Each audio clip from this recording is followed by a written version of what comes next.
কোকৰাঝাৰ লোকসভা নিৰ্বাচনৰ কাৰণে আমাৰ এনডিএৰ প্ৰাৰ্থী জয়ন্ত বসুমতাৰীৰ সমৰ্থনত আজি চিডলিচেৰাম সমষ্টিৰ অন্তৰ্গত আমাৰ যে বাইক ৰেলী মহা বাইক ৰেলী আজি শুভাৰম্ভ হ'ব আমাৰ এই বজাৰৰ চকৰ পৰা। তো সকলোকে মই শুভেচ্ছা জনাইছোঁ আৰু আজিৰ পৰা এটা বঁটা বলিব, বিহুৰ লগতে নিৰ্বাচনৰ বঁটা বলিব। তো এটা স্পষ্ট পিকচাৰ আমি দেখিবলৈ পাইছোঁ। আজি চুকে কোণে আৰু যুৱ মহিলা আৰু বয়োজ্যেষ্ঠ ব্যক্তিসকল সকলৰ মুখত এইবাৰ এনডিএ নৰেন্দ্ৰ মোদী ডাঙৰীয়াক তৃতীয়বাৰৰ কাৰণে প্ৰধানমন্ত্ৰী বনাব লাগে আৰু আমাৰ এনডিএ প্ৰাৰ্থী হিচাপে কোকৰাঝাৰৰ জয়ন্ত বসুমতাৰীক জিকাব লাগে। এই কথাটো সকলোৰে মুখত আছে। শান্তি পাইছে, উন্নয়ন লাগে, সকলোৱে সেইটো বিচাৰি আছে। গতিকে স্পষ্ট এটা পিকচাৰ আহি গ'ল যে আগন্তুক লোকসভা নিৰ্বাচনত কোকৰাঝাৰ লোকসভা সমষ্টি এনডিএ প্ৰাৰ্থী জয়ন্ত বসুমতাৰী ডাঙৰীয়াক জিকাব। মই ভাবোঁ ইয়াৰ প্ৰতিদ্বন্দ্বিতা বুলি যদি কোৱা হয়, ওচৰত যাব পৰা প্ৰতিদ্বন্দ্বিতা নাই।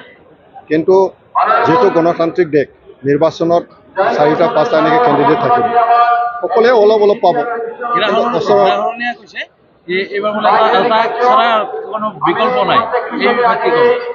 হিৰাহৰণীয়া মুখতে থাকিব, ৰাইজটো কোৱা নাই, ৰাইজেহে দিব ভোট, হয় না নহয়? এতিয়া ৰাইজৰ মুখত কি চলি আছে? এনডিএৰ নেতৃত্বত দেশখন আগুৱাই গৈ আছে, অসমখন আগুৱাই গৈ আছে, BTC চৰকাৰখন চলাই আছে। ইয়াৰ উন্নয়ন কোনে কৰিব? আমাৰ চৰকাৰে কৰিব। তো গতিকে তেওঁলোকে মুখত ক'ব পাৰে, ৰাইজে এইটো বিচাৰে। ৰাইজে বিচাৰিছে শান্তি পাইছোঁ আমি, উন্নয়ন আমাক লাগে।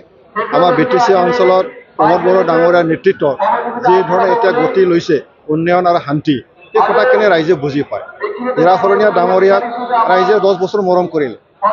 10 বছৰ তেখেতে কি কৰিছে ৰাইজে বুজি পায়। তো যিটো সময়ত তেখেতে যিটো শব্দ লৈ পেলাই বড়ো শব্দ লৈ পেলাই যিটো তেখেতে এটা চান্স লোৱা হৈছিলে, এইটোতো ৰাইজে বাৰে বাৰে নিদিয়ে নহয়, ৰাইজেতো চব গম পায়। তো গতিকে আজিৰ তাৰিখত নৰেন্দ্ৰ মোদীৰ স্বাৰ্থত, ডক্টৰ হিমন্ত বিশ্ব শৰ্মাৰ স্বাৰ্থত, আমাৰ BTCত শান্তি, নিৰাপত্তা আৰু উন্নয়নৰ স্বাৰ্থত প্ৰমোদ বড়ো ডাঙৰীয়াক সহায় কৰিছে।